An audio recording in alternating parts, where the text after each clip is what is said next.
Hello everyone, कैसे हैं आप। मैं Saurabh Dubey magnet brains Hindi medium पर आपका स्वागत करता हूं। उम्मीद करता हूं बहुत बढ़िया होंगे। और ये तो सीख लिया है ना कि दो आकृतियां सर्वांगसम है या नहीं है। दो आकृतियों को अगर मैं दे दूं आपको कोई भी दो आकृतियां, तो आप देखकर ये एटलीस्ट बता सकते हैं कि वो सर्वांगसम है या नहीं है। ये सारी बातें हम पिछली क्लास में डिस्कस कर चुके हैं। आज की क्लास में मैं आपको सिखाने वाला हूं त्रिभुजों की सर्वांगसमता के लिए कसौटियां। कुछ रूल्स बनाए गए हैं जिनको देखकर आप बता सकते हैं कि ये वाला त्रिभुज सर्वांगसम है, ये वाला त्रिभुज सर्वांगसम नहीं है। ऐसा नहीं है ना कि दुनिया के हर त्रिभुज आपस में सर्वांगसम होते हैं, ऐसा नहीं होता। तो कौन कौन से नियम है उसकी बात करेंगे आज की क्लास में। हम ऐसे दो नियम की बात कर रहे होंगे। तो स्टार्ट करने से पहले आपको एक छोटी और जरूरी इन्फॉर्मेशन चैनल के बारे में, उसके बाद हम स्टार्ट कर रहे होंगे। जैसा कि आपको पता है, मैग्नेट ब्रेन्स प्रोवाइड करता है हाई क्वालिटी एजुकेशन, जहां हिंदी मीडियम विद्यार्थियों को मिलती है 6ठी से लेकर 12वीं क्लास तक की सारी क्लासेज, और इंग्लिश मीडियम स्टूडेंट्स को मिलती हैं KG to 12 सारी क्लासेज बिल्कुल फ्री ऑफ कॉस्ट में। मतलब इन क्लासेस को देखने के लिए आपको किसी भी प्रकार का कोई भी पेड सब्सक्रिप्शन वगैरह नहीं लेना पड़ता है। ये सब कुछ आपके लिए बिल्कुल फ्री ऑफ कॉस्ट अवेलेबल कराया गया है यूट्यूब पर। इनको देखिए, इनसे जबरदस्त तैयारी कीजिए और अपने आने वाले एग्जाम में एक बेहतरीन मार्क्स लाइए। इसके साथ ही आप ई नोट्स और ई बुक्स को ग्रैब कर सकते हैं, जिसका लिंक नीचे डिस्क्रिप्शन बॉक्स में दिया गया है। तो देर किस बात की, आइए स्टार्ट करते हैं और देखते हैं कौन कौन से वो रूल हैं जिनको हम अप्लाई करेंगे दो त्रिभुजों को सर्वांगसम करने के लिए। सबसे पहले हम बात कर रहे होंगे SAS, मतलब साइड एंगल साइड, भुजा कोण भुजा सर्वांगसमता नियम का, है ना। सबसे पहला नियम क्या है, SAS, भुजा कोण भुजा। इसमें क्या देखेंगे हम कि अगर किसी दो त्रिभुज में, ध्यान से समझना, किसी दो त्रिभुज में, कोई भी दो त्रिभुज है, इनका नाम कुछ भी लिख लेते हैं, ABC और PQR लिख लेते हैं, ABC और PQR। बात कर रहे हैं दोस्त भुजा कोण भुजा। कैसे लिखा है एक बार ध्यान से देखना इसको, कि दो भुजा है सर और उसके बीच में कोण लिखा है। हाँ, ऐसा ही यहां भी आना चाहिए कि कोई भी दो भुजा हो और उनके बीच का कोण हो, और यहां भी आपस में दो भुजाएं बराबर, मतलब ये वाली भुजा इसके बराबर, ये वाली भुजा इसके बराबर, और इनके बीच में कोण होना चाहिए। सबसे जरूरी बात क्या है यहाँ पे, कि जो कोण होना चाहिए वो दोनों भुजाओं के बीच में होना चाहिए, वो दोनों भुजाओं के बीच में होना चाहिए।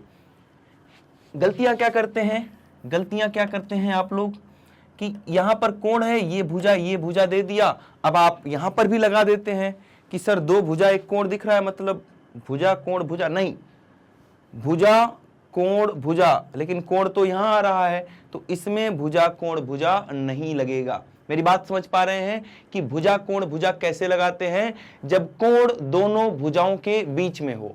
अभी मैं इस पे उदाहरण भी करवाऊंगा, उसकी टेंशन नहीं लेना, अभी क्वेश्चंस भी करेंगे। पहले आप समझेंगे, जो गलतियां आप अपने एग्जाम में करते हैं उसको पहले अवॉइड करना सीखें। तो यहां पर क्या दिया है एक बार देख लेते हैं। यहां दिया है दो त्रिभुज सर्वांगसम होते हैं यदि एक त्रिभुज की दो भुजाएं तथा उनके अंतर्गत कोण। अंतर्गत कोण का मतलब, अगर ये दोनों भुजाएं ले रहे हैं आप, ये दोनों भुजाएं ले रहे हैं, तो उनके बीच का कोण लेना है। उनके अंतर्गत कोण, दूसरे त्रिभुज की दो भुजाएं और उनके अंतर्गत कोण के बराबर हो। दूसरे त्रिभुज की दो भुजाएं और उनके अंतर्गत कोण के बराबर हो। अगर ऐसा पिक्चर बन रहा है तो ये दोनों त्रिभुज एक दूसरे के क्या हो जाएंगे, सर्वांगसम हो जाएंगे। कौन सी कसौटी से, भुजा कोण भुजा। कौन सी, भुजा कोण भुजा। क्लियर है बात। आगे बढ़ें, एक बार स्क्रीनशॉट ले लें, उसके बाद आगे बढ़ते हैं। आगे बढ़ेंगे और बात करेंगे कुछ और। यहां देखो, यहां पर भुजा कोण भुजा आपको समझाया गया है। एक एक पॉइंट लेंगे, तीनों को एक साथ नहीं देखेंगे। अभी इन दोनों को भूल जाओ, इसको देखो पहले ऊपर वाले को देखो। इन दोनों को अभी थोड़ी देर के लिए भूल जाओ, ऊपर वाले को देखना है और इसको देखना है बस।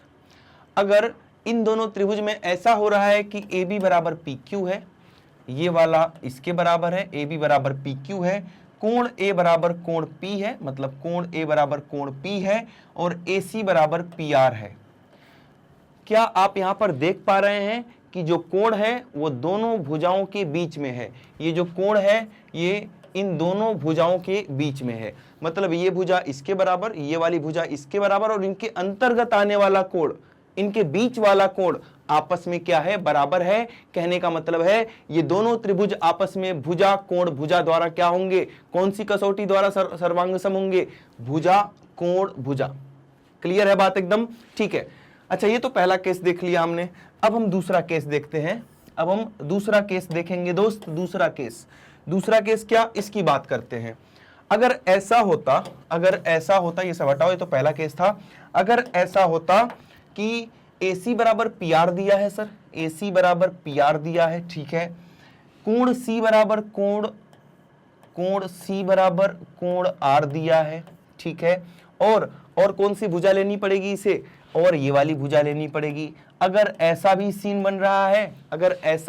बन रहा है तो भी ये दोनों त्रिभुज एक दूसरे के क्या हो जाएंगे, सर्वांगसम हो जाएंगे। मतलब AC बराबर PR, इनके बीच का कोण, और BC बराबर QR। आगे बात समझ में। ऐसे ही आपका तीसरा केस भी है। अगर इन तीनों में से कोई भी केस बन रहा है तो ये दोनों त्रिभुज आपस में सर्वांगसम त्रिभुज होंगे।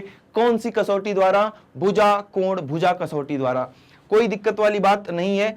त्रिभुजों के सर्वांगसम होने के लिए यह बहुत महत्वपूर्ण है कि समान भुजाओं के अंतर्गत बने कोण समान हो। जो आप गलतियां करते हैं, जो मैं 10 बार बता चुका हूं और 11वीं बार बता रहा हूं, गलती नहीं करनी है। बीच वाला कोण ही होना चाहिए, दोनों भुजाओं के बीच वाला कोण। आ रही बात समझ में। ए लिखते हैं ना, जैसे यही वाला है नियम। ये दोनों भुजाएं हो गई और ये बीच वाला कोण हो गया।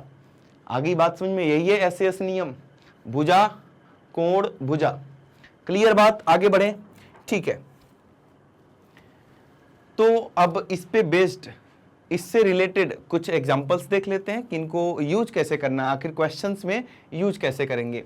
दी गई आकृति में angle B dash A dash C dash का मान ज्ञात करो। कहाँ है ये रहा B डैश A डैश, मतलब जो बीच में लिखा है उसी कोण का मान पूछ रहा है। तो A डैश का मान पूछ रहा है, इस कोण का मान पूछ रहा है कितना होगा, ठीक है। तो आइए देखते हैं। सबसे पहले हम लिखेंगे, ध्यान से देखो, लिखने का तरीका भी आपको आना चाहिए। त्रिभुज ABC तथा त्रिभुज A dash B dash C dash में, दोनों त्रिभुज को ले लिया। अब दोनों त्रिभुज में सबसे पहले मुझे दिख रहा है कि ये वाला भुजा इस भुजा के बराबर है। आपको भी दिख रहा है ना, दोनों 6-6 सेंटीमीटर के हैं। तो लिख लो AB बराबर A डैश B डैश, ऐसे लिख लो, बराबर 6 सेंटीमीटर, या लिख दो दिया है बराबर 6 सेंटीमीटर ही लिख लो, कोई दिक्कत वाली बात नहीं है। आपस में बराबर है क्योंकि दोनों का ही मान कितना है, 6 सेंटीमीटर है। इसी प्रकार से दोस्त अगर हम बात करें BC और B डैश C डैश की, अगर इन दोनों की बात करें BC और B डैश C डैश की, तो लिखेंगे BC बराबर B डैश C डैश, और ये भी 6 सेंटीमीटर के बराबर हैं। और इनके बीच का जो कोण है, ये वाला कोण, ये भी आपस में बराबर है। तो लिखेंगे एंगल B बराबर angle B dash, angle B बराबर एंगल B डैश। अब हमने देखा यहाँ पर कि ये भुजा इस भुजा के बराबर, ये भुजा इस भुजा के बराबर, और इनके अंतर्गत आने वाला कोण भी आपस में बराबर है। मतलब कि दोनों त्रिभुज ABC समरूप हो जाएगा त्रिभुज A dash B dash C dash के। अब इसके हिसाब से उसका नाम लिखना है। तो यहाँ AB की जगह A डैश B डैश आ रहा है, लिख लो। चेक करो, B की जगह B डैश, जहां B लिखा है वहां B डैश आना चाहिए, जहां B है वहां B डैश है, यहां आ गया C डैश। सिखाया था ना पिछली क्लास में कि किस प्रकार से ये लिखने का तरीका आपका होना चाहिए कि गलत ना हो कभी, ठीक है। तो यहाँ देखो, यहाँ BC आ रहा है, यहाँ BC लास्ट में दोनों पे, B dash C dash last में दोनों पे, B डैश C डैश। हमेशा चेक करेंगे ऐसे ही कि क्या जो लिखा गया है यहाँ पर सही है या नहीं है। लिखने का नियम मैंने पिछली क्लास में आपको बहुत अच्छे से बताया था। तो ये दोनों त्रिभुज आपस में सर्वांगसम हो चुके हैं। कौन सी सर्वांगसमता द्वारा, कौन से नियम के द्वारा? तो हम बोलेंगे कि ये भुजा कोण भुजा नियम से हुए हैं। भुजा कोण भुजा, क्या SAS भी लिख सकते हैं? बिल्कुल लिख सकते हैं। शॉर्टकट में आप लिख देंगे SAS नियम द्वारा, SAS सर्वांगसमता नियम के द्वारा। अब जब ऐसा हो गया है तो CPCT से हम लिख सकते हैं कि ये वाला कोण इस कोण के बराबर होगा। तो CPCT से लिखेंगे एंगल A बराबर angle A dash, angle A बराबर एंगल A डैश। कैसे लिखा ये? CPCT से। CPCT क्या होता है ये मैंने पिछली क्लास में एक्सप्लेन किया था। एक बार इसका फुल फॉर्म मैं दोबारा से बता देता हूं। Corresponding part of congruent triangle, corresponding part of congruent triangle. अब A और A डैश का मान रखो। A का मान है 3x, A डैश का मान 2x धन 20, 2x धन 20 डिग्री। इनको सॉल्व करेंगे, ये 2x इधर आएगा, 3x माइनस 2x बराबर 20 डिग्री। तो दोस्त x का मान यहां से हमारे पास आ चुका है 20 डिग्री। कितना आ गया? 20 डिग्री। अब x का मान आपके पास आ गया। आपसे कौन सा कोण पूछ रहा है? कोण B dash A dash C dash, मतलब ये वाला कोण, मतलब कि 2x धन 20 अंश वाला कोण, ये वाला जिसका मान दिया हमें 2x धन 20। तो x का मान 20 रख दो यहाँ पे, 2 गुणे 20 धन 20। तो इसको सॉल्व करेंगे तो 20 दूना 40, 40 और 20 60, मतलब ये भी कितना आ गया? 60 अंश आ चुका है आपका। क्लियर है? कोई दिक्कत वाली बात तो नहीं है? एक बार स्क्रीनशॉट लेंगे। बढ़िया क्वेश्चन था ये, बिल्कुल बेसिक और बिल्कुल गजब का क्वेश्चन था, जो आपके कॉन्सेप्ट को क्लियर कर रहा होगा, एक एक चीजों को धीरे धीरे क्लियर कर रहा होगा। अब बात करेंगे उदाहरण 2 की। उदाहरण 2 में दिया है, दिए गए चित्र में AB परपेंडिकुलर है BC पर। AB जो है वो BC, मतलब इस वाली भुजा पे 90 अंश का कोण बना रही है, पूरे भुजा पे, ठीक है, ये 90 अंश का है। ठीक है, आगे सर FE परपेंडिकुलर है BE पर। FE जो है वो BE पर परपेंडिकुलर है, मतलब यहां भी 90 अंश का कोण बन रहा है। बहुत अच्छी बात है। यदि BC बराबर DE, BC बराबर DE, कहाँ है BC? यहाँ देखो BC, ये देखो BC यहां से लेके यहां तक, और ये बराबर किसके है? ये DE के बराबर है। AB बराबर EF, AB और EF भी आपस में क्या है? बराबर है। तो इन दोनों को भी पकड़ेंगे और AB और EF को आपस में बराबर करेंगे। कहाँ है AB? ये रहा AB। AB बराबर है EF के। इतनी बातें देखते रहना एकदम ध्यान से, बिल्कुल ध्यान से देखते रहेंगे कौन कौन सी चीजें किसके किसके बराबर हैं। तो हमें सिद्ध करना है त्रिभुज ABD और त्रिभुज FEC आपस में सर्वांगसम त्रिभुज होंगे। यहां लिख लेता हूं मैं, सिद्ध करना है, सिद्ध करना है क्या? त्रिभुज ABD सर्वांगसम होगा त्रिभुज FEC के। पहले इन दोनों त्रिभुज को पकड़ लो, ऐसे नहीं पकड़ना है, पेन से पकड़ेंगे हम। क्या नाम है? ABD। दिख गया आपको ABD? ये रहा ABD, है ना, ये वाला ABD। और इसी प्रकार से आपको दूसरा वाला भी दिखना चाहिए, जिसका नाम क्या है? जिसका नाम आपको दिख रहा होगा यहाँ पे FEC, ये वाला। सब कुछ दिख गया एकदम बढ़िया से, कौन किसके बराबर है, हर चीज। अब जो त्रिभुज मैंने रेड कलर से बनाया है, इसको आपको सर्वांगसम करना है, इस वाले त्रिभुज के सर्वांगसम करना है आपको, इस वाले त्रिभुज के।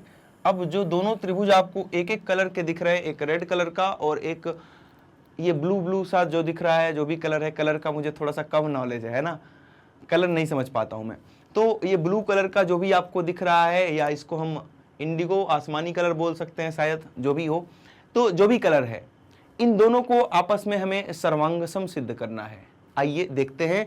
पहले हम इसको स्टार्ट कैसे करेंगे? हम लिखेंगे त्रिभुज ABD तथा त्रिभुज FEC में, इन दोनों त्रिभुजों की बात हो रही है तो इन दोनों त्रिभुज में देखेंगे। सबसे पहले हमें दिया हुआ है कि इस त्रिभुज की एक भुजा BC जो है, BC नहीं, BC तो इसकी भुजा ही नहीं है, BC यहां से लेके यहां तक आ रहा है, DE यहां से लेके यहां तक आ रहा है। समझना ध्यान से, हमें अगर मैं इस वाले त्रिभुज की बात कर रहा हूं ABD की, तो हमें यहां से लेके यहां तक पूरा चाहिए, ये तो पूरा चाहिए। और अगर मैं रेड वाले की बात कर रहा हूं तो ये भी मुझे पूरा चाहिए, लेकिन ये पूरा पूरे के बराबर नहीं है। यहां पर बोल रहा है कि ये वाला पार्ट यहां से लेके यहां तक वाला पार्ट यहां से लेके यहां तक वाले पार्ट के बराबर है। बस चलो इसी से काम चलाते हैं, मैंने लिख दिया कि BC बराबर है DE के, ये दिया है, ये क्या है दोस्त? दिया है। लेकिन मजा नहीं आया मुझे, क्योंकि मुझे कुछ ऐसा चाहिए था कि इस ब्लू वाले त्रिभुज का इतना पार्ट यहां से लेके यहां तक इस रेड वाले त्रिभुज के इतने पार्ट के बराबर हो जाए। लेकिन वो तो मिला ही नहीं। हमें क्या मिला, हमें बस इतना इतना बराबर कर दिया, कोई दिक्कत वाली बात नहीं। कमी किस चीज की आ रही है, कमी आ रही है CD की। अगर जुगाड़ से, किसी जुगाड़ से ये वाला पार्ट मिल जाए ना तो मजा आ जाएगा, तो मिल जाएगा। दोनों तरफ आप CD को जोड़ दो, जिसकी कमी आ रही है दोनों तरफ जोड़ देना, इधर भी CD को जोड़ दो और इधर भी CD को जोड़ दो। जोड़ दिया सर। जब आप BC में CD को जोड़ देंगे तो आपको यहां से लेके यहां तक ये सब कुछ मिल गया कि नहीं। जब आप, ये BC रहा आपके पास, BC में आपने क्या किया, BC में आपने CD को जोड़ दिया, इसको जोड़ दिया, तो जब आप इसमें इसको जोड़ेंगे तो आपके पास BD आ जाएगा। क्या आ जाएगा, BD आ जाएगा यहां से। और क्या आ जाएगा दोस्त, BD आ जाएगा यहां से। और जब आप क्या करेंगे, जब आप DE में CD को जोड़ेंगे तो कहां है DE, ये रहा DE, और इसमें CD को जोड़ना, ये रहा CD। जब इन दोनों को आपस में जोड़ेंगे तो हमें यहां से लेके यहां तक पूरा का पूरा CE मिल जाएगा। मतलब मजा आ गया। ये दिख गया दोनों, BD और CE। BD मतलब कि इस ब्लू वाले का BD हमारे पास मिल चुका है बराबर CE के। मतलब इस ब्लू वाले की एक भुजा इस रेड वाले की एक भुजा के बराबर हमने कर दिया, कोई दिक्कत वाली बात नहीं है। अब हमें पता है यहाँ का एक कोण 90 है, इधर का भी एक कोण 90 है। इन दोनों को लिखेंगे एंगल ABD बराबर, दूसरे का एंगल बताना FEC। दूसरे का एंगल क्या है दोस्त, FEC। क्यों, 90 डिग्री प्रत्येक, 90 डिग्री ईच, 90 डिग्री प्रत्येक। दो चीजें मिल गई, तीन चीजें चाहिए हमें सर्वांग सम करने के लिए, है ना। तीसरी चीज तो साफ साफ दिख रही है, ये वाली भुजा इस भुजा के बराबर है। मतलब इस त्रिभुज की एक भुजा ब्लू वाले की एक भुजा रेड वाले की एक भुजा के बराबर है। AB बराबर क्या, FE। क्यों लिख दिया ऐसा, दिया है, क्वेश्चन में पढ़ेंगे उसमें दिया है, ये अपने मन से कुछ नहीं। तीन चीजें मिल गई, क्या क्या मिला। देखो जब भी आपको ये पता करना हो कि कौन सा नियम लग रहा है, कोई एक त्रिभुज पकड़ो, दोनों को नहीं पकड़ना, एक को। चलो ब्लू वाले को पकड़ लिया, ब्लू वाले में ये वाली भुजा लिया था, ये वाला कोण लिया था और ये वाली भुजा लिया था। मतलब भुजा कोण भुजा, कौन सा नियम, भुजा और ये भुजा और बीच वाला कोण, मतलब भुजा कोण भुजा। तो लिखेंगे यहाँ पे कि अपना जो त्रिभुज ABD था वो सर्वांगसम हो चुका है, किसके, सर्वांगसम हो चुका है FEC के। कौन से नियम से, भुजा कोण भुजा सर्वांग समता नियम, सर्वांग समता नियम से।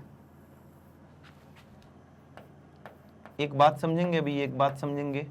यहां देखो, अब ये मैंने चेक नहीं किया, फटाफट यहीं से देख के लिख दिया कि ABD FEC के सर्वांगसम है। एक बार चेक करो कि क्या सही लिखा है, यहीं से चेक होगा। ये तीन पॉइंट जो है ना, ये पहला पॉइंट, ये दूसरा पॉइंट और ये तीसरा पॉइंट, यही तीनों बताएंगे कि ये सही लिखा है कि नहीं। क्या AB की जगह FE आ रहा है, स्टार्टिंग में दोनों AB है, स्टार्टिंग में दोनों FE है, ठीक है। क्या कोण B, बीच वाला देखना बस, कोण B की जगह कोण E आ रहा है, तो B की जगह E आ रहा है। जब दो चीजें सही होती हैं तो तीसरी अपने आप सही हो जाती है। आओ चेक करा देता हूं। तीसरी चीज क्या है, BD की जगह CE। देखो लास्ट दो BD, लास्ट दो CE। अब आप ये मत बोलना कि सर ये तो EC लिखा है, ये वाला E लिखा है और ये वाला C नहीं।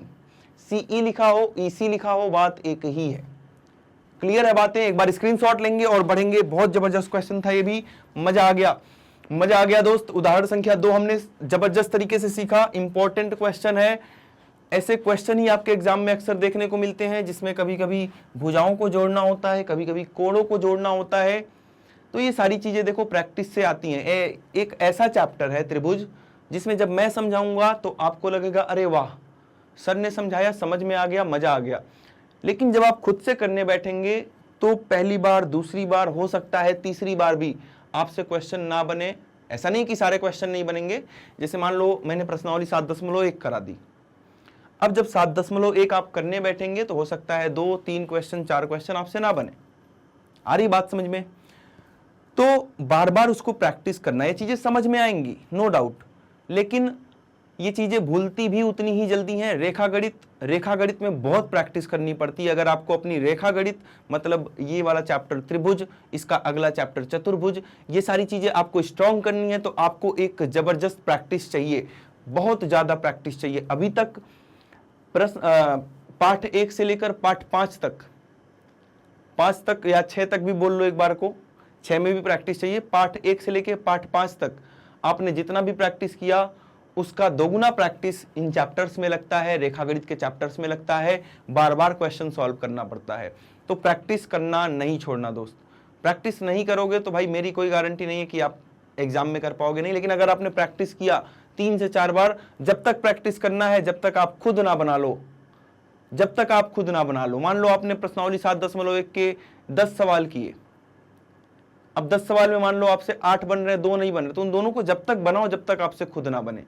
आ रही बात समझ में? ऐसे जबरदस्त तरीके से प्रैक्टिस चलती रहेगी और बढ़ेंगे हम अपने अगले टॉपिक की तरफ। तो अभी हमने क्या देखा? SAS नियम देखा, जिसमें हमने देखा कि दो भुजाओं के बीच में कोण होना चाहिए। अभी देखो क्या बात हो रही है, अभी बात हो रही है ASA, पासा पलट चुका है, मतलब दो कोणों के बीच वाली भुजा होनी चाहिए। मान लो अगर एग्जांपल दूं, अगर ये कोण इस कोण के बराबर है, ऐसा नहीं, ये कोण इस कोण के बराबर है और ये वाला कोण इस वाले कोण के बराबर है और इनके बीच की भुजाएं भी बराबर हैं, तो ये दोनों कोण आपस में सर्वांगसम होंगे। कौन से नियम से? कोण भुजा कोण, एकदम लाइन से चलना है। कोण, फिर क्या मिला? भुजा, फिर क्या मिला? कोण। क्लियर? ज्यादा कुछ बताना नहीं है, एक बार इसको जल्दी से रिव्यू करते हैं क्या क्या बात हो रही है यहाँ पे। जब भी ऐसा होता है, मतलब कि दो कोण और उनके बीच की भुजा आपस में बराबर होती है, तो दोनों त्रिभुज जो होते हैं क्या होते हैं? सर्वांगसम होते हैं। जैसा आपने SAS में पढ़ा था वैसा ही है, बस नियम चीजें बदल जाएंगी थोड़ी सी। मतलब वहां भुजा कोण भुजा हो रहा था, यहाँ पे कोण भुजा कोण होगा, बाकी वही बात है। याद रखना ये भुजा इसके अंतर्गत आनी चाहिए, मतलब इन दोनों कोणों के बीच वाली भुजा होनी चाहिए। तो इस पे बेस्ड भी उदाहरण देख लेते हैं। बात करेंगे दोस्त उदाहरण संख्या 3 की, एक बार पढ़ेंगे इसे। तो दिया है यहाँ पे त्रिभुज ABC तथा त्रिभुज PQR में A बराबर है Q के, B बराबर है R के। और बना लेते हैं पहले बना लेते हैं दोस्त इसको। एक बना लिया त्रिभुज ABC और एक बना लिया हमने कौन सा त्रिभुज? हाँ वही वाला जो बोल रहे हो, PQR। अब बात होगी यहाँ पे क्या क्या दिया है। A बराबर है Q के, तो ये A हो गया, ये Q हो गया, इनको बराबर कर दिया। B बराबर है R के, तो ये रहा B और ये रहा R। B को कर दिया R के बराबर। त्रिभुज PQR की कौन सी भुजा? त्रिभुज ABC की भुजा AB के बराबर होना चाहिए। मतलब ABC में AB भुजा लिया है, ABC में AB भुजा लिया है और बोल रहा है कि PQR में कौन सी भुजा लेनी चाहिए, हमें कौन सी भुजा लेनी चाहिए कि दोनों त्रिभुज सर्वांगसम हो। अब यहां पर तो सब कुछ मिल गया, तीनों चीजें मिल गई, और कैसे मिली हैं? कोण भुजा कोण। तो यहां भी कैसे मिलना चाहिए? कोण भुजा कोण, मतलब ये वाली भुजा लेनी चाहिए हमें। कौन सी भुजा? ये वाली भुजा जिसका नाम है QR। तो हमें कौन सी भुजा लेनी चाहिए? QR। बोल रहा है कि अपने उत्तर के लिए कारण दीजिए। कारण क्या देंगे? कारण ये देंगे कि QR भुजा कोण Q और कोण R के अंतर्गत आ रही है, इसलिए हम इस भुजा को लेंगे। आसान क्वेश्चन था, एक बार ये बहुविकल्पी में आ रखा है, ठीक है, इसलिए मैंने इसको आपको करा दिया। एक बार स्क्रीनशॉट लेंगे और बढ़ेंगे आगे और देखेंगे अपना आज का आखिरी एग्जाम्पल। उदाहरण 4, चतुर्भुज ABCD में लंब BM तथा DN दिख गया, दोनों लंब, ये रहा, ये DN हो गया और ये MB हो गया, मैग्नेट ब्रेन्स, है ना। चलो आगे देखते हैं। AC से इस प्रकार खींचे गए हैं कि BM DN के बराबर है। ये दोनों परपेंडिकुलर्स, ये दोनों लंब आपस में बराबर हैं। तब BD की लंबाई ज्ञात करो। BD ढूंढो भाई। BD का मतलब विकर्ण, दूसरा मतलब निकाल रहे हो तुम लोग, BD है ना, दूसरा मतलब नहीं निकालना इसका, BD नाम ही है इसका। आ रही है बात समझ में? BD की लंबाई ज्ञात करो, इसकी लंबाई बतानी है हमें। इसकी लंबाई बतानी है आपको। बी आर की लंबाई दे रखी है 8, बी आर मतलब यहां से लेके यहां तक ये बी आर है, इसकी लंबाई 8 है। तो आपको बी डी की लंबाई, बी डी मतलब ये पूरा का पूरा विकर्ण की लंबाई ज्ञात करनी है। आसान है, इसमें कुछ मुश्किल जैसा नहीं है। अभी समझते हैं दोस्त कि इसको हम कैसे ज्ञात करेंगे। ध्यान से देखो, अगर इसमें से कौन सा दो त्रिभुज हम सर्वांगसम कर दें कि अपना काम बन जाएगा, तो हम इन दोनों त्रिभुजों को सर्वांगसम करने की कोशिश करते हैं। अगर बाई चांस सर्वांगसम हो गया, मान लो कि ये सर्वांगसम हो गया, तो सर्वांगसम होने के बाद हम बोल सकते हैं कि बी आर बराबर डी आर, ये 8 तो ये भी 8 और पूरा 16 हो जाएगा। लेकिन पहले सर्वांगसम तो हो तब तो बोल पाएंगे। कैसे कैसे सर्वांगसम कर सकते हैं, आइए देखते हैं। कौन किसके बराबर है, कुछ नहीं दिया है क्या? हाँ, ये दोनों लंब आपस में बराबर हैं, ये दोनों लंब आपस में बराबर हैं। तो लिखेंगे हम त्रिभुज बी एम आर, दिख रहा है बी एम आर, त्रिभुज बी एम आर तथा एक तो बी एम आर हो गया अपने पास बी एम आर, और दूसरा हो गया डी एन आर, तथा डी एन आर में त्रिभुज डी एन आर में इसमें एक तो 90 अंश का कोण बन रहा है, ये वाला 90 अंश का कोण और ये वाला भी 90 अंश का कोण। पहले तो इन दोनों को लिख लो, लिखेंगे एंगल बी एम आर बराबर एंगल डी एन आर, और दोनों बराबर क्यों लिखा? क्योंकि 90 अंश प्रत्येक हैं, दोनों के दोनों 90 डिग्री के एंगल्स हैं, तो लिख दिया 90 अंश प्रत्येक। दूसरी बात और कुछ दिया है बराबर, क्या? लंब इतना इतना खींचे गए हैं, बी एम बराबर डी एन, बी एम और डी एन को बराबर लिख लो, बी एम बराबर डी एन दिया है, अपने मन से नहीं लिखा, ये दिया है। दो बातें हो गई, एक बात और मिले तब तो मजा आए, एक बात और मिले तब तो मजा आए। दो चीजें हो गई हमारे पास, एक तो ये हो चुका है इसके बराबर कोण, और ये वाली भुजा इस भुजा के बराबर हमें दिया था कि बराबर है। एक चीज और ढूंढो, तो ये चतुर्भुज है, आपस में समांतर तो नहीं दिया है, आपस में समांतर नहीं दिया है दोस्त, कुछ तो ढूंढना पड़ेगा। ये वाला कोण तो मिल जाएगा आपको। हाँ देखो, यहां पर ध्यान देना, यहां पर ध्यान देना दोस्त, जो मैं बताना चाह रहा हूं बहुत ध्यान से समझना, नहीं तो समझ में नहीं आएगा। ध्यान से समझना। अब ये वाला कोण इस कोण के तो बराबर हो चुका है, कोई दिक्कत नहीं। ये दोनों कोण आपस में बराबर होंगे क्योंकि शीर्षाभिमुख कोण है, ये दोनों कोण आपस में बराबर होंगे क्योंकि शीर्षाभिमुख कोण है। अब किसी त्रिभुज के अगर दो कोण दूसरे त्रिभुज के दो कोण के बराबर हैं, इस त्रिभुज के दो कोण दूसरे त्रिभुज के दो कोण के बराबर है, तो तीसरा कोण हमेशा आपस में क्या होता है? बराबर होता है। कैसे सर? एक एग्जांपल ले लो छोटा सा आप। जैसे मैंने बोल दिया कि इसका एक कोण 60 डिग्री का है, एक 50 का है, इसका भी एक 60 का है, एक 50 का है, तो मैंने बोल दिया कि ये तीसरा वाला कोण आपस में पक्का बराबर होगा। ऑब्वियस सी बात है बराबर होगा, क्योंकि 60 50 110, तो ये बचा 70 का, और यहां भी ये बचा 70 का। मतलब कि अगर किसी त्रिभुज के दो कोण दूसरे त्रिभुज के दो कोण के बराबर हैं, तो उनके तीसरे कोण भी आपस में बराबर होते हैं। यहां हमने देखा कि दो कोण आपस में बराबर है, मतलब कि ये तीसरा वाला कोण, ये दोस्त तीसरा वाला कोण भी आपस में, ये तीसरा वाला कोण भी आपस में क्या होगा? बराबर होगा। ये वाला कोण इस कोण के बराबर हो जाएगा। तो लिखेंगे angle N D R, angle N D R बराबर किसके हो जाएगा? एन डी आर किसके बराबर आ रहा है? एम बी आर के, एम बी आर के। तो हमने देखा कि एक भुजा हमें मिल चुकी है। कौन कौन सी चीजें मिल चुकी हैं? रेड कलर से देखेंगे आप लोग। एक कोण मिल चुका, एक भुजा मिल चुकी, एक कोण मिल चुका। मतलब ये दोनों के दोनों त्रिभुज आपस में क्या हो चुके हैं? सर्वांगसम हो चुके हैं। त्रिभुज बी एम आर जो है वो सर्वांगसम है किसके? अब देखो, m की जगह पर n आना चाहिए, तो यहाँ पर 3 जगह बना दो आप। m बीच में है तो n बीच में आना चाहिए, और d की जगह पर b आना चाहिए, डी की जगह पर बी, तो डी यहां पर आ जाएगा, बी पहले, डी पहले, बचा क्या, डी एन आर, आर यहां पर आ जाएगा। आ रही बात समझ में? भुजा भी चेक करेंगे, बीएम की जगह डीएन, बीएम की जगह डीएन दिख रहा है। ये दोनों त्रिभुज आपस में सर्वांग सम हो चुके हैं। कौन सी सर्वांग समता? ASA सर्वांग समता नियम द्वारा, सर्वांग समता नियम के अनुसार, सर्वांग समता नियम से। आ रही बात समझ में? कोई दिक्कत वाली बात? 3 पॉइंट आपको ढूंढने हैं, 3 पॉइंट मिल गए, त्रिभुज हो गया सर्वांग सम। कौन से नियम से? ASA कोण भुजा कोण सर्वांग समता नियम से।